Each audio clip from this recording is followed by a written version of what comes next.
করবে আল আকসা, খুব তাড়াতাড়ি ওটাকে ভেঙেও ফেলাবে এবং ওখানে টেম্পল তৈরি হবে দাজ্জালের আমন্ত্রণে। ওই জায়গাতেই ওই টেম্পলের সামনেই ঈসা মাসিহ দাজ্জালকে হত্যা করবেন, আল্লাহ রসুলের হাদিস। এবং ওখানে আল আকসায় ঝান্ডা গাড়বেন, বিজয়ের ঝান্ডা। গোটা পৃথিবীতে ইসলাম প্রতিষ্ঠিত হয়ে যাবে কিয়ামতের পূর্বে। মুসান্নাব ইবনে আবু শাইবার হাদিস, রসুল বললেন, হে আমার সাহাবীরা শোনো, গোটা পৃথিবীর যতগুলো মসজিদ আছে সব নামাজিতে ভর্তি হয়ে যাবে। সাহাবীরা সুবহানাল্লাহ বললেন। নবীজি ইতস্ত বোধ করে বললেন, হে আমার সাহাবীরা শোনো, সেই নামাজিগুলো থাকবে সুদখোর আর হারামখোর নামাজি, তাদের মধ্যে মুমিন খুঁজে পাওয়া মুশকিল হবে। এটা রাসূলের হাদিস, মুসান্নাব ইবনে আবু শাইবার হাদিস। আপনার চোখ দিয়ে পানি আসা দরকার। আপনি ফিতনার যুগে ঢুকে পড়েছেন, কিয়ামত আপনার দোরগোড়ায় নাড়া দিয়ে দিয়েছে। কিয়ামতের ছোট আলামতের মধ্যে মারাত্মক আলামত, মসজিদের ভেতর, মসজিদ আল্লাহর ঘর, তার ভেতরে দুনিয়াদারির কথা হবে। এখন হচ্ছে না হয়নি? কে ক অবস্থা আলু বেচেছে মসজিদের ভেতরে গল্প করছে জুম্মার দিনে, কিয়ামতের আলামত। তোর কত ধান হয়েছে, কিয়ামতের আলামত। মসজিদের ভেতরে দুনিয়াদারির কথা হবে। রাস্তাঘাটে কুকুরের মতো জিনা করতে লাগবে, মানুষ বর্বরতা হয়ে যাবে, মানুষ হিংস্র প্রাণীর থেকেও খারাপ হবে। জেনে রেখে দিবেন আমার বন্ধুগণ। তাই সকলকে অনুরোধ করছি, সকলে নামাজি হন, দিনদার হন, মুসল্লি হন, পরকালের চিন্তা নেন। আমি মরে গেলে আমার পরকালটা যেন সুন্দর হয়। তা না হলে আল্লাহ কোরআনে সূরা কাহফে বলেছেন, ইন্না জাআলনা মা আলাল আরদি জিনাতাল লাহা লিনাবলুয়াহুম আইয়ুহুম আহসানু আমালা। আমি এই গোটা পৃথিবী সুসজ্জিত করেছি আমার বান্দাদের জন্য। আমি কিচ্ছু চাই না, আমি খালি একটা জিনিস চাই, নেক আমল।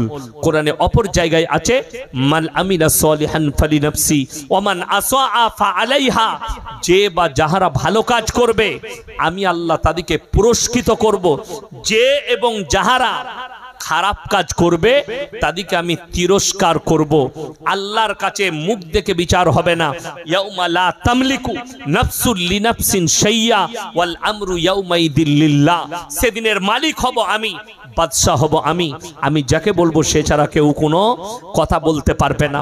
আল্লাহ তাআলা কোরআনে সূরা ইয়াসিনে বললেন, কিছু এমন নেমক হারাম থাকবে যাদের জবানগুলো আমি সিলাই করে দেব, যারা লুকিয়ে লুকিয়ে হাতের দ্বারা পাপ করেছে, চোখের দ্বারা পাপ করেছে, মুখের দ্বারা পাপ করেছে, কানের দ্বারা পাপ করেছে, যারা অঙ্গ পতঙ্গ দিয়ে অ্যাভেলেবেল পাপ করেছে। আল্লাহ তাআলা কোরআনে বললেন, আল ইয়াউমা নাখতিমু আলা আফওয়াহিহিম ওয়া তুকাল্লিমুনা আইদিহিম ওয়া তাশহাদু আরজুলুহুম বিমা কানু ইয়াকসিবুন। আমি তাদের জবানগুলো সিলাই করে দেব কিয়ামতের দিনে। তাদের হাত কথা বলবে, তাদের চোখ কথা বলবে, তাদের ঠোঁট কথা বলবে, তাদের অঙ্গ পতঙ্গকে আমি কথা বলার যোগ্যতা দিয়ে দেব, তারা কথা বলতে শুরু করবে। আর এক জায়গায় আল্লাহ বললেন, গোটা পৃথিবীর মানুষের আমি হিসেব নেব। মানুষকে কিয়ামতের দিনে তিনটে দলে বিভক্ত করে ফেলা হবে। ওয়া কুনতুম আজওয়াজান সালাসা। পৃথিবীতে তোমাদের দল হবে 73টা। পৃথিবীতে অনেক ধর্মের মানুষ হবে, কিন্তু আমি আল্লাহ কিয়ামতের দিনে তিনটে দলে বিভক্ত করব। ওয়া কুনতুম আজওয়াজান সালাসা। সালাসা মানে তিন, আল্লাহর ডান দিক, আল্লাহর বাঁ দিক, আল্লাহর সামনের দিক। আপনি মনে ভাববেন না আমি হরিপাল থানায় মারা গেছি, আল্লাহ এখানেই দাঁড় করাবেন না। আল্লাহ গোটা পৃথিবীর মানুষকে, পৃথিবীতে কিয়ামতের ময়দান মক্কাটা নয়, মদিনা নয়, মিশর নয়, ভারত নয়, পাকিস্তান নয়, বাংলাদেশ নয়। কিয়ামতের ময়দান হবে ওই ফিলিস্তিনের ময়দানটাই হবে কিয়ামতের ময়দান। ওই আল আকসার জায়গাটাই হবে কিয়ামতের ময়দান। ওইখানেই আল্লাহ গোটা পৃথিবীর মানুষকে জড়ো করবেন, ওই জায়গায় দাঁড় করাবেন, আর আল্লাহ হিসেব নেবেন। আল্লাহ কোরআনে বললেন, আমার জন্য হিসেব নেওয়া এত সহজ। ইকরা কিতাবাক কাফা বিনাফসিকাল ইয়াউমা আলাইকা হাসিবা। আমি প্রত্যেকটা নারী পুরুষের হাতে তাদের আমলনামা ধরাবো, আর আল্লাহ হুকুম দিবেন, তুমি নিজের মুখে পড়ে নিজের আমলনামা শুনিয়ে দাও। তুমি তোমার পাপগুলো প্রকাশ করো। আল্লাহ যারা ডান দিকে থাকবে তাদের ডান হাতে আমলনামা, তারা হবে ভাগ্যবান। আল্লাহর বাঁ দিকে যারা থাকবে তাদের বাঁ হাতে আমলনামা, তারা হবে জাহান্নামী, তারা দুর্ভাগ্যবান। আর আল্লাহর সামনের দিকে নবী, পয়গম্বর, রাসূল, আলেম, উলামা, বুজুর্গানে তিন এরা থাকবে। ওই জন্য কোরআনে আছে, এখনকার কিছু যুবক 2 দিন 3 দিন নামাজ পড়ে কি বলে জানেন? আমার মতো নামাজি নাই, আমার বাপ দাদা এত ভালো নামাজ জানতো না। বিসমিল্লাহ, আমি ভালো হাদিস জানি, আমি ভালো নামাজ জানি। আল্লাহ কোরআনে বললেন, সাবিকুনা সাবিকুনা উলাইকাল মুকাররাবুন ফি জান্নাতিন নাঈম সুল্লাতুম মিনাল আউয়ালিন ওয়া কলিলুম মিনাল আখিরিন। হে আমার নবী, বলে দাও তোমাদের মধ্যে থেকে অল্প সংখ্যক লোক জান্নাতে যাবে, তোমাদের পূর্ববর্তীদের মধ্যে থেকে বেশি সংখ্যক লোক জান্নাতে প্রবেশ করবে। জোরে বলুন সুবহানাল্লাহ। আখরি জামানায় খুব কম সংখ্যক লোক জান্নাতে যাবে। এই দাজ্জালের যখন অভিভাব চলবে, রাসূলের হাদিস আছে, যারা মুমিন হবে তারা লুকিয়ে পড়বে। ইমাম মেহেদী এবং তার দল তারা আত্মগোপন করবে, হযরতে ঈসা মাসিহ নামবেন, তারপরে তারা যুদ্ধই পুরোপুরি লেগে পড়বে। কার সঙ্গে? দাজ্জালের সঙ্গে। কিয়ামতের পূর্বে 20 কোটি মুসলমানের প্রাণহানি হবে। ইমাম মেহেদী আসার পূর্বে 20 কোটি মুসলমানের প্রাণহানি হবে। আপনি হিসেব করুন তার মধ্যে আপনার নম্বরটা আছে কিনা, তার মধ্যে আপনার পরিবারটা আছে কিনা। 20 কোটি মুসলমানের প্রাণহানি হবে। ইসলামিক স্কলাররা বলছে, বিশেষজ্ঞরা যারা কোরআন হাদিস নিয়ে ঘাটাঘাটি করে, আমার ভাই, আল্লাহ তাআলা আমাদের সকলকে দাজ্জালের ফিতনা থেকে হেফাজত করুক। বলুন আমিন। আল্লাহ তাআলা আমাদের সকলকে ঈমানি দৌলত দান করুক। ঈমানের জন্য আল্লাহর কাছে কাঁদেন, আল্লাহ তুমি আমাদেরকে ঈমানের দৌলত দাও, ঈমান নামক দৌলত দাও। আল্লাহ পরকালে যেন তোমার সামনে ঈমান নিয়ে হাজিরি দিতে পারি, এই দোয়া করুন। নামাজের পাটিতে কানুন, সিজদায় কান্নাকাটি করুন, নিজের পরিবারের জন্য কাঁদুন। আর পরিবারকে একটা দাওয়াত দেন যে দেখো, আমি যদি জান্নাতে যাই তুমি জাহান্নামে গেলে কত কষ্ট লাগবে। তাই তুমি এমন একটা জায়গা তৈরি করো, এমন একটা পরিস্থিতি তৈরি করো যে তুমি যেন জান্নাতে যেতে পারো। হক বলো, সত্য বলো, সত্যর উপরে চলো, হালাল খাও, হালালের উপরে চলো, হারাম থেকে অ্যাভয়েড করো।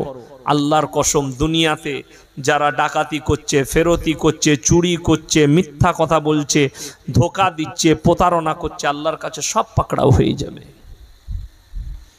আল্লাহ সব প্রকাশ করে দিবেন কিয়ামতের দিনে। সেদিনে কথা বলার কেউ থাকবে না, বিচারের মালিক আল্লাহ।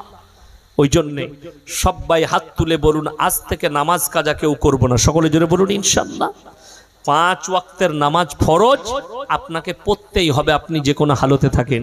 আপনার বাচ্চার 7 বছর বয়স হয়েছে, আপনি নামাজের তাকিদ করুন, নামাজ পড়ো। তাই আমার ভাই, আপনারা আমার জন্য দোয়া রাখবেন, আমার পরিবারের জন্যে, আমার আব্বা মায়ের জন্যে, আমাদের মাদ্রাসার জন্য দোয়া রাখবেন। আমি আপনাদের জন্য দোয়া রাখি। হায়াত বাকি, মুলাকাত বাকি, ইনশাআল্লাহ। আল্লাহ তাআলা যদি আবার কোনোদিন আলোচনা করাই, আলোচনা হবে। আর এলান করে যাচ্ছি, যদি কারোর এতিম বাচ্চা থাকে, বাম্মা কেউ না থাকে, আমাদের মাদ্রাসায় পাঠান। থাকতো না, লটারিওয়ালা থাকতো না, অত্যাচার করে যদি থাকতো। আপনাকে একটা ঘটনা শোনাই। এখন বর্তমানে আল্লাহ রাসূল সাল্লাল্লাহু আলাইহি সাল্লামের হাদিস যে আখরি জামানায় বর্বরতার যুগের পাপগুলো মডেলিং হয়ে ফিরে চলে আসবে। বর্বরতার যুগের পাপগুলো মডেলিং হয়ে ফিরে আসবে। আজকে কিন্তু ফিরে এসেছে। তার মধ্যে উল্লেখযোগ্য একটা পাপ হচ্ছে, সেটার নাম হচ্ছে সমকামী, যেটা প্রায় দেশে লিগেল, খালি ইসলামী রাষ্ট্রগুলো ছাড়া আমাদের দেশেও লিগেল আছে। আপনি তার উপরে অত্যাচার করতে পারেন না। একটা ঘটনা ঘটেছিল মুর্শিদাবাদ জেলায়, জায়গার নাম করব না, রেকর্ডিং হচ্ছে। সেই ঘটনাটা একটা মুসলিম পরিবারের, একটা মেয়ে, তার বিবাহ দিয়েছে কে? তার মামারা। মেয়েটার বিয়ে দিয়েছে মামারা, বাপ নেই, মায়ে নানার ঘরে থাকে, মামারা বিয়ে দিয়েছে। মামারা যখন বিয়ে দিয়েছে, সে শ্বশুর ঘরে গেছে স্বামীর কাছে। 15 দিন 20 দিন পর পর মেয়েটা বাড়ি পালিয়ে আসে এবং পরিবারের কাছে অভিযোগ করে আমার স্বামী আমার উপর অত্যাচার করে। এই অভিযোগ চলছে।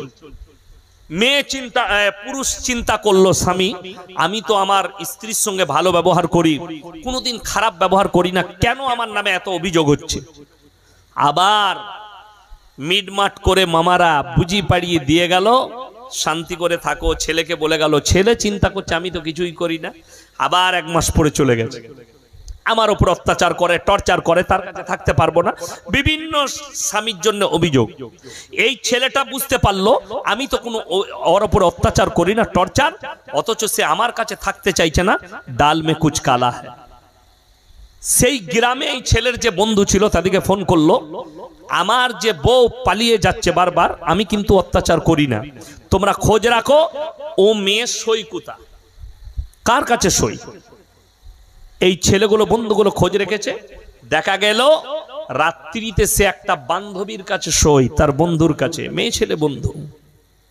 এরা যখন এটাকে নজরে রাখলো তখন দেখলো রাতের বেলায় জাইলা দিয়ে দেখতে পেল ওই 2 মহিলা নিজেদের মধ্যে সেক্স করছে।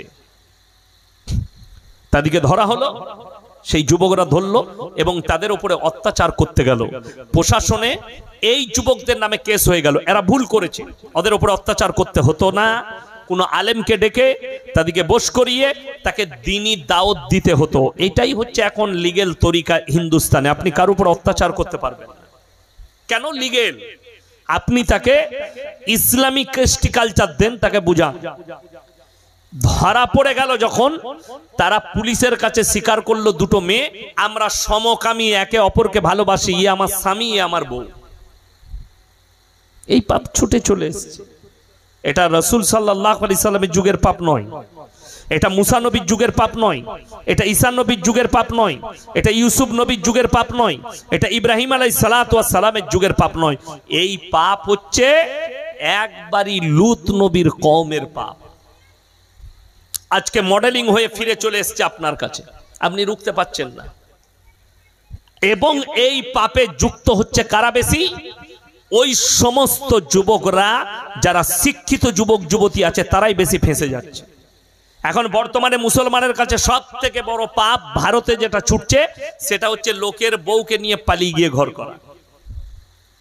আমি এখনই শোনালাম একটা অমুসলিমদের ঘটনা, জামাইয়ের সাথে পালিয়ে গেছে। এইরকম আপনি ভাববেন না শুধু অমুসলিম নয়, মুসলিমদের মধ্যেও আছে। সব ধর্মে ভারতে একটা এরকম নতুন পাপ ছুটছে, লোকের বউকে নিয়ে পালিয়ে যাও, ঘর করো। যারা নিজেকে নবীর উম্মত বলছেন, আপনি যদি সত্যিকারী নবীর উম্মত হন, আপনি যদি মুসলমান হন, তাহলে শুনে রেখে দেন, যতক্ষণ পর্যন্ত তার আগের স্বামী তাকে ডিভোর্স না দিচ্ছে, তাকে তালাক না দিচ্ছে, এবং সেই মহিলা 3 মাস 10 দিন ইদ্যত পালন করতে হবে, 3 হায়েজ পর্যন্ত। স্বামী মারা গেলে 4 মাস 10 দিন, এবং ডিভোর্স হলে 3 হায়েজ 3 মাস 10 দিন, তারপরে অন্য স্বামী গ্রহণ করতে পাবে। এটা লিগ্যাল প্রসেসিং কিসের? ইসলামের। এইটাই হচ্ছে লিগ্যাল। আর কেউ যদি কারুর স্ত্রীকে নিয়ে পালিয়ে যায়, আমি চ্যালেঞ্জ ছুড়ে বলে যাচ্ছি, গোটা পৃথিবীর মৌলবি যদি এক কাছে হয়ে নিকাহ পড়ায়, নিকাহ হবে না, হারাম। বাচ্চা হলে হারাম বাচ্চা জন্মাবে। বর্তমানে যিনি পৃথিবীর শ্রেষ্ঠ মুফতি, তার নাম হচ্ছে মুফতি তাকি উসমানী, পাকিস্তান। যিনি পাকিস্তানের জাস্টিস, তিনি কি বলছেন জানেন? একটা বক্তব্যে,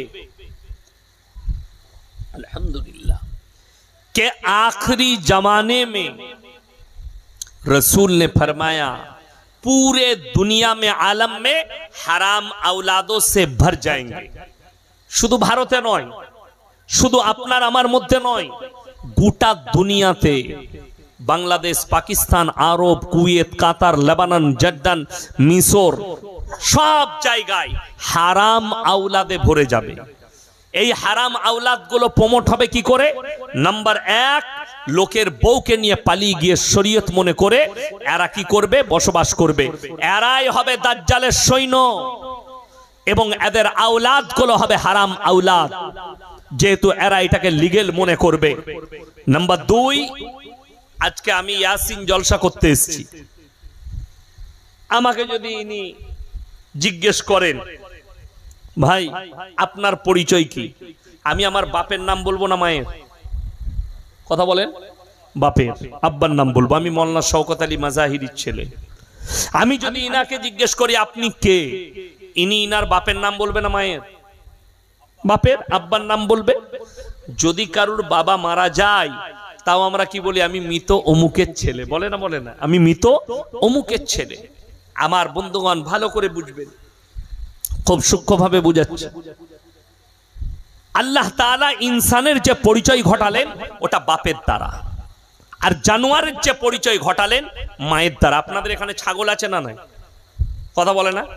আছে। ছাগলের ছানা হলে পাঁটার ছানা বলেন না ছাগলের? গায়ের বাচ্চা হলে ষাঁড়ের বাচ্চা বলেন না গায়ের? গায়ের। অর্থাৎ জানোয়ারের পরিচয় আল্লাহ ঘটিয়েছে মায়ের দ্বারা, আর ইনসানের পরিচয় ঘটিয়েছে বাপের দ্বারা। যুগের শ্রেষ্ঠ ইমাম ইমাম আবু হানিফা রাহিমাহুল্লাহ, তার কাছে একদল মহিলা এসে প্রশ্ন ছুড়লেন, হে যুগের ইমাম, আপনি আমাদের প্রশ্নের উত্তর দেন।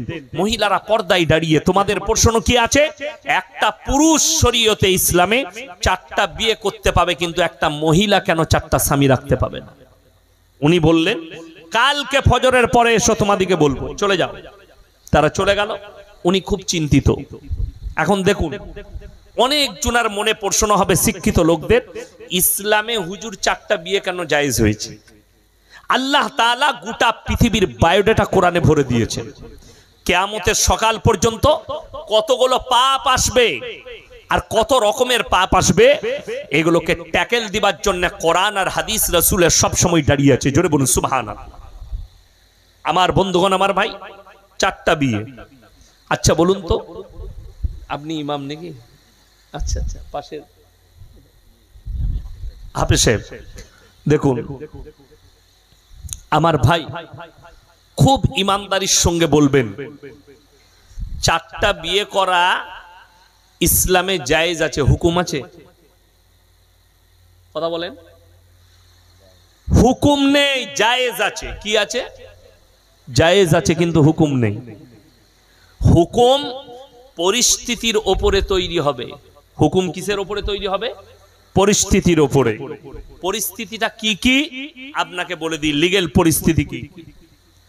আপনার স্ত্রী বন্ধা, বাচ্চা হচ্ছে না, ডাক্তারে বলে দিয়েছে আর বাচ্চা হবার সম্ভাবনা নাই, যেটাকে আমরা বাঁজা বলি। বাঁজা বলি না? বাঁজা। বাচ্চা হবে না। তখন আপনি নিজের বংশ বিস্তারের জন্য দ্বিতীয় বিবি গ্রহণ করুন। আমার বন্ধুগণ, কোন ছেলে, কোন পুরুষ, সে যদি দ্বিতীয় বিবি গ্রহণ করতে চায়, তার আগের স্ত্রীর কাছে অনুমতি নিতে হবে না? হবে না? আচ্ছা, এরকম ভালো বউ কারুর আছে যে বলবেন আমি কালকে বিয়ে করব, তোমাকে চুমু খাবে না, ঝাঁটা করে মারবে? পৃথিবীর কারুর বিবি হুকুম দিবে না। ওই জন্য শরীয়ত বুঝতে হবে। ইসলাম বলছে বিবির কাছে অনুমতি নেবার কোনো প্রয়োজন নাই। বিবিটা রুকাওয়াট নয়। দ্বিতীয় বিয়ে করার জন্য বিবির অনুমতি লাগবে না, তুমি এমনি বিয়ে করতে পারো। অনেক জনা মনে মনে ভাবছেন, এতদিনে একটা ভালো হুজুর পেয়েছি, কালকে বিয়ে করলব, তুইও মার খাবি আমিও খাবো। এটার মানে এটা নয় যে তুমি বিয়ে করতে পাবে বিনা দ্বিধায়। বাধাটা ইসলামের শরীয়তে কোথায়? বিবির কাছে নয়। বাধাটা হচ্ছে, তুমি যদি দ্বিতীয় বিবি গ্রহণ করতে চাও, তুমি নিজের দিলকে জিজ্ঞেস করো। তুমি যদি দুটো বিবিকে সমান চোখে দেখতে পারো, তবে তুমি দুটো গ্রহণ করো। তোমার মন যদি বলে আমি দুটো বিবিকে সমান চোখে দেখতে পারবো না, তোমার জন্য একটাই বিবি যথেষ্ট, একটাই যথেষ্ট। এখন তো বৈজ্ঞানিক পদ্ধতি চলে এসছে, টেস্ট টিউব, মেশিনের বাচ্চা হচ্ছে। হচ্ছে না হয়নি? হচ্ছে। আচ্ছা, মেশিনের বাচ্চার উপরে দুটো ফতোয়া আছে বর্তমানে। একটা ফতোয়া হচ্ছে যে মেশিনের যে বাচ্চা হবে, সেই বাচ্চার যে বীর্যটা প্রয়োজন, এই বীর্যটা যদি স্বামী স্ত্রীর হয় বাচ্চা জায়েজ। যদি দুজনের মধ্যে একজনের বীর্য আলাদা হয়, ইসলামী শরীয়তে বাচ্চা হারাম। বুঝাতে পারলাম? আর একবার বলে দিই, ওই বীর্য দুটো স্বামী স্ত্রীর হলে বাচ্চা হালাল, যদি দুজনের মধ্যে একজনের বীর্য যদি আলাদা হয় হারাম। এটা ইসলামী শরীয়ত। উত্তরপ্রদেশে ইলাহাবাদে একটা ঘটনা ঘটেছিল। স্বামী মরে যাওয়ার সময় মেশিনের সাহায্যে তার বীর্য বার করে রাখা ছিল, ডাক্তাররা রেখে দিয়েছে। 1 বছর পরে সেই বীর্যটা তার স্ত্রী মেশিনের বাচ্চা নিয়েছে। এখন এখানেও দুটো ফতোয়া। একটা হচ্ছে স্বামী যদি বেঁচে থাকতে তার বীর্য বের করে নেয় তাহলে লিগেল, যদি মরে যাওয়ার পরে বীর্য বার করে তাহলে শরীয়তে হারাম। কথাটা বুঝতে পারেন? স্বামী মরে যাওয়ার পরে তার বীর্য বার করে নিলে ওই বাচ্চাটা হারাম, বেঁচে থাকাকালীন নিয়ে নিলে এবং সেটার দ্বারা বাচ্চা হলে বাচ্চা জায়েজ। চলুন, যদি তুমি ডাক্তারখানায় কলকাতা গেলেন নিজের স্ত্রীকে নিয়ে, কিংবা তারকেশ্বরে কিংবা আরামবাগে গেলেন ডাক্তার দেখাতে, ডাক্তারে বলে দিল তোমার স্ত্রীর যা কন্ডিশন শরীরের তার সঙ্গে শারীরিক মিলামিশা করা যাবে না। এরপরে আপনার কাছে এলো, আপনি নিজের যৌবনটা মিটাবার জন্যে তুমি দ্বিতীয় বিবি গ্রহণ করো। অনেক চুনার মনে হবে এটার লেগে দ্বিতীয় বিবি গ্রহণ করার কি প্রয়োজন আছে?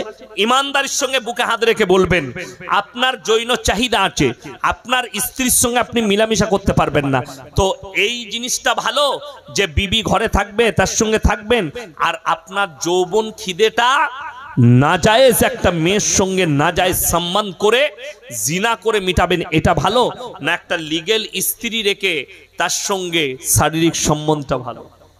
কথা বলেন। লিগেল, তাহলে আপনার জান্নাতটা কাছে হয়ে গেল, আপনি জান্নাত পেলেন। আর যদি বাইরেরটা হয় ওটা নাজায়েজ এবং ওটা হারাম, ওটা জিনা করা হবে। আমার বন্ধুগণ, আমার ভাই শুনে দেন, এরপরও একটা ফতোয়া আছে। যদি তোমার মনে হয় দুটো বিবিকে সমান চোখে দেখতে পারবো না, তোমার জন্য একটাই বিবি যথেষ্ট হবে, দুটো নয়। কেউ যদি দুটো বউ রাখে, শুনে নেন, কারুর যদি দুটো স্ত্রী থাকে, একটা স্ত্রীকে যদি 500 টাকা দামি শাড়ি দেন আর একটা স্ত্রীকে যদি 300 টাকা, তাকে কবরের আযাবে পাকড়াও করবে। কেউ যদি একটা বিবিকে 50 টাকা কিলো চাল দেয় আর একটা বিবিকে 20 টাকা, সে যদি তাহাজ্জুদ গুজার হয় তারপরেও তাকে কবরের আযাব টিপে ধরবে কিয়ামতের দিনে। সে রিয়াই পাবে না, কবরে যাওয়ার পরেই তাকে কবর টিপে ধরে ফেলবে যে তুমি অন্যায় করেছো, দুই করেছো। আগে চলুন, ইমাম আবু হানিফা রাহিমাহুল্লাহ বাড়িতে খানা খেতে বসেছেন। তেনার মেয়ে জিজ্ঞেস করলে, আব্বা আপনার চেহারা দেখে মনে হচ্ছে আপনি খুব চিন্তিত এবং টেনশন ভোগ করছেন। তিনি বললেন, মা, মহিলারা এমন একটা প্রশ্ন আমাকে ছুড়েছে আমি উত্তর দিতে পারিনি। প্রশ্নটা কি? একটা পুরুষ 4টা স্বামী রাখবে, একটা মহিলা কেন 4টা পুরুষ রাখতে পাবে না?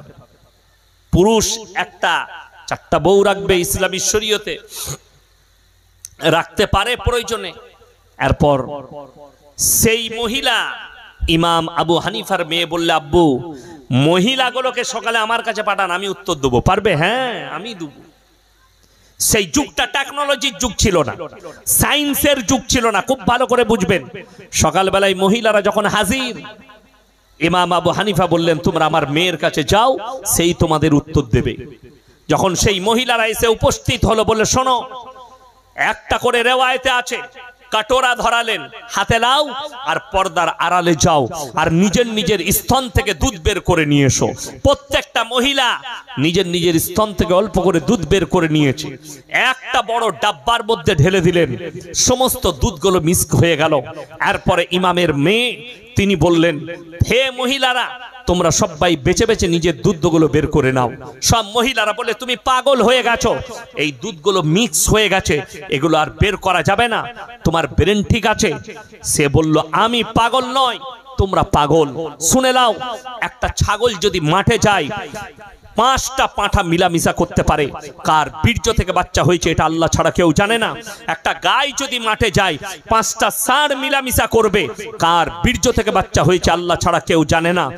অর্থাৎ তোমরা যদি 4টা পুরুষ রাখতে চাও, কার বীর্য থেকে বাচ্চা হয়েছে সংশয় দাঁড়িয়ে যাবে।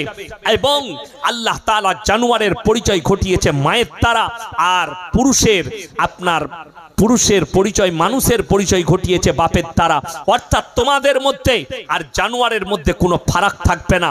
ইসলামী শরীয়ত হচ্ছে একটা পুরুষ 4টা যদি বিয়ে করে, 4টা বউ থাকে, 4 জনের সঙ্গে মিলামিশা করলে 4টা বাচ্চাই একটা বাপের, এটা বোঝা যাবে। কিন্তু বোঝা যাবে না এই বাচ্চাটা কার, সমাজে দ্বন্দ্ব দাঁড়িয়ে যাবে।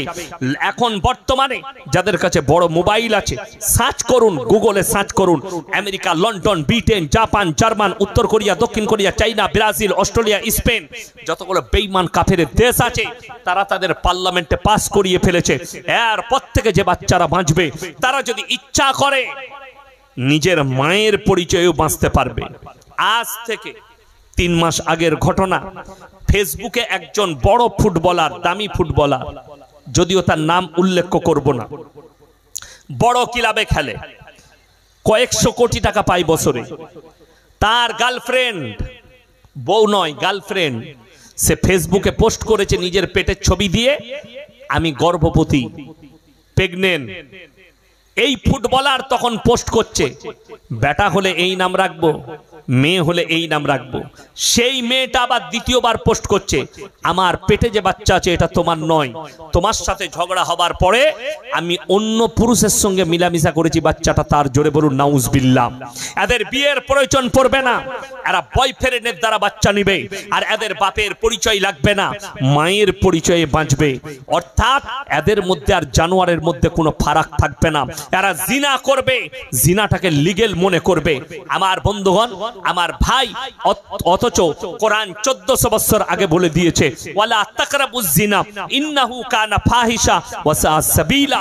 ব্যভিচার করা তো অনেক দূরের কথা, যে রাস্তায় ব্যভিচার হয় সে রাস্তার ধারে পাশে যাতায়াত করো না। আল্লাহ তাআলা কিভাবে আপনার নারীদিকে মর্যাদা দিলেন, আল্লাহ রাসূল কিভাবে মর্যাদা দিলেন আপনাদিকে বলে দিই। আমার ভাই, আপনারা সকল মুসলিম জানে পর্দা করা ফরজ না ফরজ নয়? ফরজ। বর্তমানে যদি লক্ষ্য করেন, রাসূলের হাদিস, কিয়ামতের আলামতের মধ্যে একটা আলামত, নারীরা কাপড় পরবে তারপরেও তাদেরকে ন্যাংটো তাদের শরীর দেখা যাবে। এটা কিয়ামতের একটা মারাত্মক আলামত। তারা কাপড় পরবে কিন্তু তাদের শরীর দেখা যাবে, এটা মারাত্মক একটা কিয়ামতের আলামত। এখন বর্তমানে আপনি তাকিয়ে দেখুন, পর্দা ফরজ, আমরা পর্দার মর্ম বুঝলাম না। কোরআন বলল ওয়াদরিব খুমুরিহিন্না আলা জুনুবিহিন, হে নারী তুমি পর্দা নির্ধারিত করো, তোমরা কোনোদিন ধর্ষিতা হবে না, তোমরা কোনোদিন লাঞ্ছিত হবে না। আমার বন্ধুগণ, আমার ভাই, আপনাদিকে অনুরোধ করে বলে যাচ্ছি, আপনি একটু তাকিয়ে দেখুন, একটা দোকানে যদি চকলেট কিনতে যান, 1 টাকা দাম একটা পালস চকলেটের, ঠিক কিনা?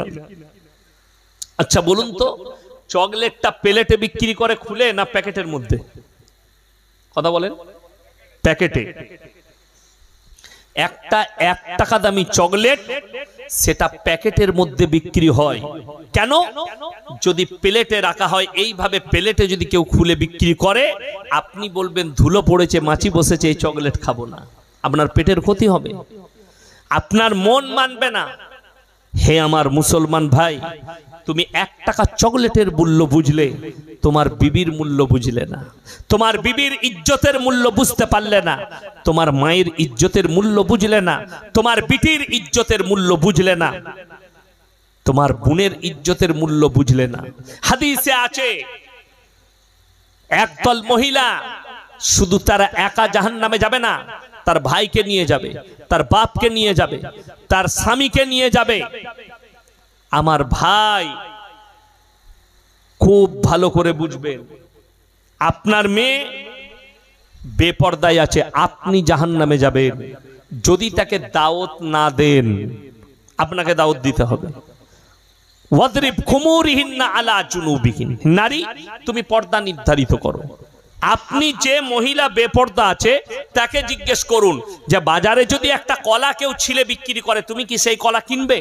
সে নিজে বলবে এই কলাই মাছি বসেছে, এই কলাই ধুলো পড়েছে, এটা কেমন করে কিনতে পারে? এত ইজ্জতটা নষ্ট হয়ে গেছে। একটা কলার মূল্য মা তুমি বুঝলে, আমার বোন বুঝলে, কিন্তু তোমার ইজ্জতের মূল্য তুমি বুঝলে না। আল্লাহ তোমাকে কতটা ইজ্জত দিয়েছে। রাসূল আকরাম সাল্লাল্লাহু আলাইহি সাল্লাম রাস্তা দিয়ে পেরিয়ে যাচ্ছেন, আর একদল মহিলা পেরিয়ে যাচ্ছে, তাদের মধ্যে একজন আছে হাতেম তাইর বিটি, মুশরিকের বিটি, মাথায় গায়ে কাপড় নেই। আল্লাহ রাসূল সাল্লাল্লাহু আলাইহি ওয়াসাল্লাম সঙ্গে সঙ্গে নিজের মাথার পাগড়িটা খুললেন, খুলে তার মাথায় চাপিয়ে দিল। সাহাবীরা বললেন ইয়া রাসূলুল্লাহ এটা মুশরিকের বিটি। আল্লাহর হাবিব সাল্লাল্লাহু আলাইহি সাল্লাম বললেন হে আমার সাহাবীরা শোনো, আমি মেয়েদের মাথা ঢাকতে এসেছি, খুলতে আসিনি। জোরে বলুন সুবহানাল্লাহ। আল্লাহ রাসূল সাল্লাল্লাহু আলাইহি সাল্লাম বললেন আমি মেয়েদের মাথা ঢাকতে এসেছি, আমি খুলতে আসিনি। আল্লাহ রাসূল তাদের মাথায় কাপড় চাপালেন, সেই মুশরিকের বিটির মাথায়। নবীজি মেয়েদের মাথা ঢাকতে এসেছিলেন, খুলতে আসেননি। গোটা পুরো কোরআনের মধ্যে এক জায়গাতেও পুরুষের নামে সূরা অবতীর্ণ হয়নি, কিন্তু নারীদের নামে সূরা নিসা, মেয়েদের নামে ওখানে খালি মেয়েদের ইজ্জতের কথা বলা হয়েছে।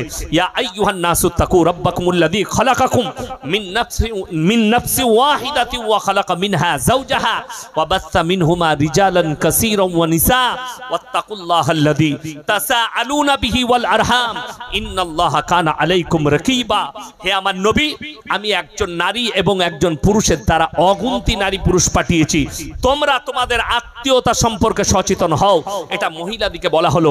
আল্লাহ রাসূলের হাদিস, আখরি জামানায় সব থেকে বেশি মহিলা জাহান্নামে যাবে মারাত্মক দুটো কারণে। তার মধ্যে নাম্বার 1 স্বামীর অবাধ্যতা, নাম্বার 2 সেটা হচ্ছে বেপরদা। এই দুটো কারণে আখরি জামানার বেশিরভাগ মহিলা জাহান্নামে যাবে। আমার বন্ধুগণ, স্বামীর অবাধ্যতা কি? অনুরোধ করে বলছি, আমাদের দেশে এখন এমন একটা প্রথা এসছে, আপনাদের হুগলি ডিস্ট্রিক্টেও আমি অনেক গ্রামে দেখেছি, এই আসরের পরে, জোহরের পরে মহিলারা রাস্তায় বসে গল্প করে। ঠিক বললাম না ভুল বললাম? কঠোরভাবে নিষিদ্ধ। স্বামীর হুকুম ছাড়া পায়ের নখটা বাড়ি থেকে বের করা জায়েজ নেই। একজন মহিলার জন্য, বিবাহিত মহিলার কথা বললাম, একটা অবিবাহিত মহিলা নিজের বাবার হুকুম ছাড়া, ভাইয়ের হুকুম ছাড়া বাড়ি থেকে পায়ের নখটা বের করা যাবে না। আল্লাহ রাসূলের হাদিস, যেদিন থেকে পর্দা ফরজ হয়েছে সেই দিন থেকে আল্লাহর রাসূল এবং সাহাবীর কোনো বিবি পায়ের নখটা পর্যন্ত হুজরাখানা থেকে বিনা হুকুমে বার করেননি। জোরে বলুন সুবহানাল্লাহ। আর এখন দুপুরে ভাত খাওয়া হলে কিছু আমাদের মা বোন আছে পাড়া ঘুরতে বের হয়,